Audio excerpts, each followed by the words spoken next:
Saudara, saling sindir antar tokoh yang potensial jadi calon di pemilihan gubernur Jakarta membuat kontestasi makin panas. Sindir-menyindir diungkapkan antar mantan gubernur Jakarta dan petahana gubernur.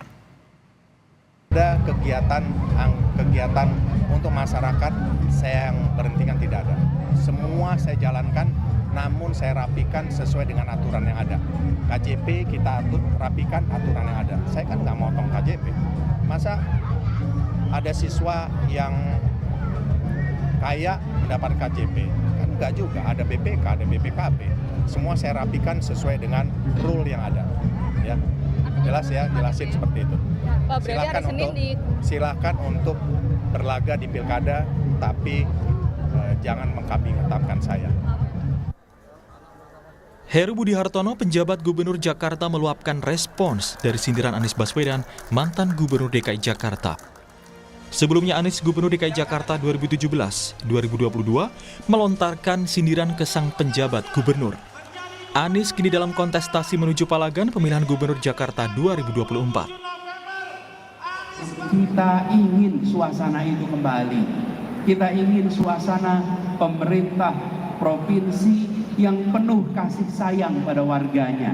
Pemerintah provinsi yang melihat rakyat seperti saudara-saudara dan anak-anaknya sendiri. Bukan pemerintah provinsi yang pelit sama warganya. Bukan pemerintah provinsi yang membatasi manfaat yang diterima oleh warganya. Karena itu kita akan pastikan kembalikan semua manfaat-manfaat yang sempat terpotong. Saling sindir juga terjadi antara Basuki Cahayapurnama alias Ahok dengan Anies. Di program Rosi Kompas TV, Ahok menyatakan ingin tanding ulang dengan Anies di Pilgub Jakarta 2024. Justru kalau bisa rematch sama Pak Anies lebih menarik. Wow. Supaya mengukur sampai di mana bangsa ini setelah naik levelnya untuk menuju Bhinneka Tunggal Ika gitu loh. Dan Anies pun merespons. Fokus saya ini pada warga Jakarta. Yang saya pikirkan tentang warga Jakarta. Bagaimana warga Jakarta merasa terlindungi. Jadi fokus kami di situ. Dan proses pilkada ini adalah tentang warga Jakarta, bukan tentang siapa yang berada di panggung. Ini yang harus jadi perhatian kita. Para tokoh yang mungkin berlaga di pemilihan Gubernur Jakarta 2024 mulai bicara terbuka sejak survei Litbang Kompas edisi 15 Juni hingga 20 Juni dirilis.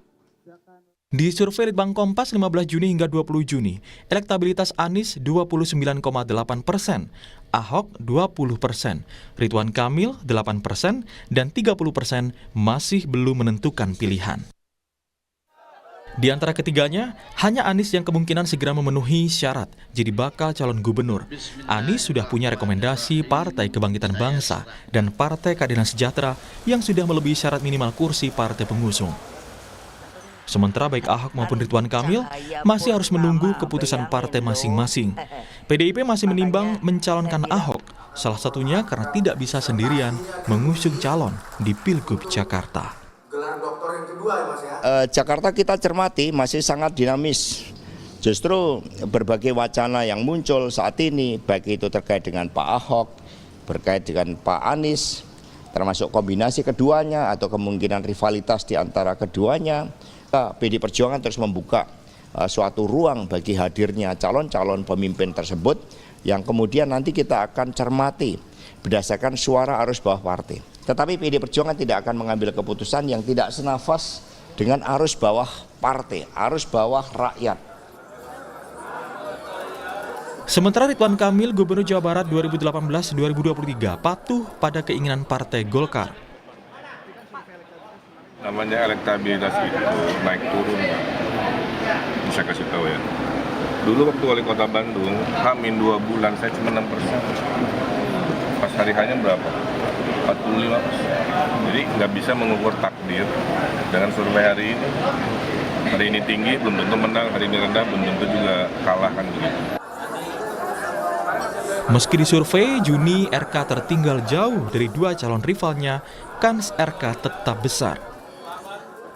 Nah, kalau bicara peluang di luar dua kandidat yang kuat tadi ya, Anies dan Ahok, ya mungkin kita bisa melihatnya dari sisi strong voternya. Memang Ridwan Kamil masih menjadi yang kuat ya, ada 24% yang pasti akan memilih Ridwan Kamil. Sementara dari sisi resistensi itu Ridwan Kamil ini yang cukup relatif rendah ya, relatif rendah sisi penolakannya. Di sini memang Ridwan Kamil masih menjadi yang kuat ya, ada 24% yang pasti akan memilih Ridwan Kamil. Sementara dari sisi resistensi itu Ridwan Kamil ini yang cukup relatif rendah ya, relatif rendah sisi penolakannya. Lalu, apakah sang petahana Heru Budi bakal ikut serta di Pilgub Jakarta? Yang pasti Litbang Kompas turut menyurveinya, Heru punya 2,8% elektabilitas.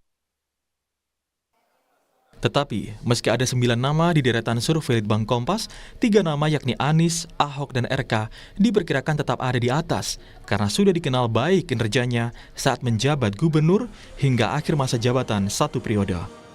Anies dan Ahok di Jakarta dan RK di Jawa Barat. Tim Liputan, Kompas TV.